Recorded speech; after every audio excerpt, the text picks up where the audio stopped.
Chronicle of a Death Foretold subscribes best to the psychoanalytic criticism theory of literature. Evidence of this can be seen in the psychological struggle Angela Vicario faces in her looming marriage to Biardo, as well as in the role that the repression of women in their society plays.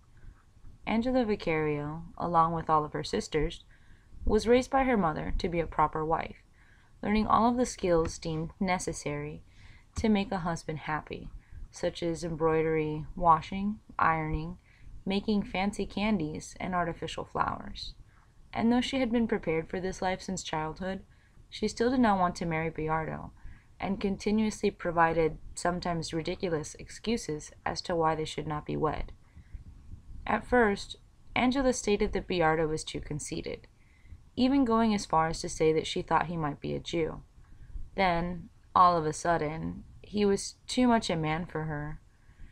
Then she reverted to the classic, "I do not love him, I cannot marry him," to which Angela's mother quickly responded, "Love can be learned."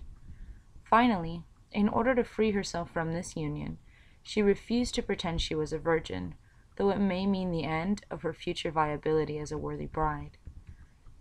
In the months leading up to the marriage, she had made up her mind to tell her mother the truth about her virginity, to free herself from embarrassment, as well as her family.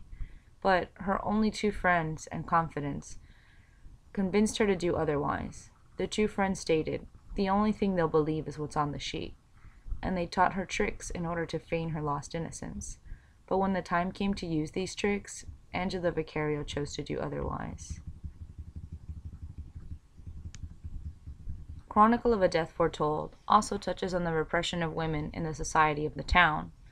The suffering of Victoria Guzman at the hands of Santiago's father is one such example, as is the fact that everyone knows that her daughter, Divina Flor, is destined for Santiago's bed, though she is just a girl, and yet no one does anything to stop the inevitable.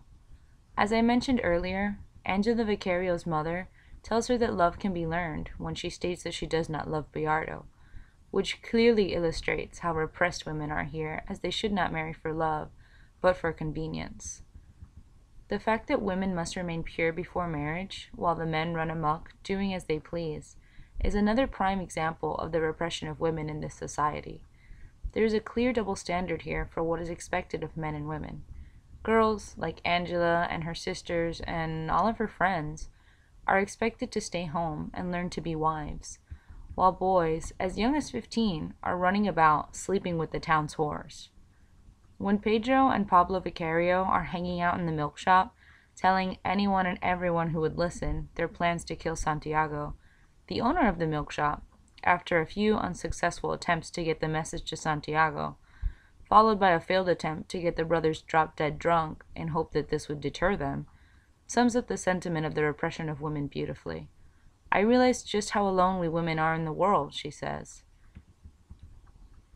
The one question that I have regarding Chronicle of a Death Foretold, and I'm sure this is the question that everyone else is asking, who really took Angela Vicario's virginity? In the novel, it's stated time and time again that Angela had grown up along her sisters, and that her mother had a rigor of iron. The girls never went anywhere alone. They even organized dances and parties for females only. Angela's mother and father even went as far as to chaperone Angela and Biardo's visit to their new home in order to watch over Angela's purity. Santiago even mentioned once that Angela was like a nun. Towards the end of the novel, Angela Vicario is described as being a mistress of her own fate for the first time. It seems to me that Angela Vicario never wanted the life her mother envisioned for her. Either Angela actually found someone to take her virginity and keep the secret, which seems unlikely in a Hispanic society, or she did away with it herself, or, as is mentioned in the novel, she could have lost her virginity in a childhood accident. Regardless of what actually happened, Angela Vicario cunningly freed herself from a life that it did not seem she wanted by framing Santiago Nassar.